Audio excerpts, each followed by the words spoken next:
Mapagpalang araw, butihing mga hurado.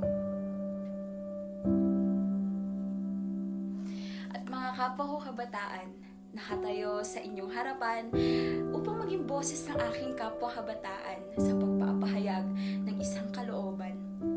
Ang piyesang ito ay pinamagatan kong Kamay na Kaagapay. Habang binabaybay ko ang kay dilim at diretsong pasilyo, ay hindi ko lubos maiwasang maisip ang mga kalbaryo. Kalbaryong alam kong hindi lang ako ang naging problemado, kung hindi lahat tayo sinubok nitong nakaraang 2 taon. Kasama na sa mga kalbaryo na ito ay ang epekto ng pandemya, kung paano nagbago ang mundo sa isang pitik at iglap lamang. Pamamaraan ng edukasyon ay nagbago, abuso ay lumago, paano na lamang mga kabataang tulad ko. Tagu-taguan, maliwanag ang buwan. Tila ako'y nakikipagtaguan sa liwanag ng hinaharap. Hindi makita ang ilaw sa kadahilanan ng pagtakip ng ulap. Mga pagbabagong hindi ko na mabilang. Kakayanin pa bang sumabay na hindi nalalaso ng utak? Sasakay patungong pag-unlad, lumingon ako sa pinanggalingan. Bakit parang marami ang naiwan? At siyang napagtanto kong hindi pala sila basta-basta mababalikan kung walang malasakit at kalingang aagapay. Karapatang mabuhay, magkaroon ng tahanan, matamasa ang edukasyon at matamasa ang mga pangangailangan.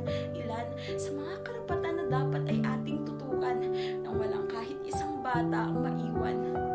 Kailangan ng kaagapay sa pagpapalago ng kaisipan ng bawat kabataan, kamay na magbibigay proteksyon sa kanila sa mundong ginagalawan.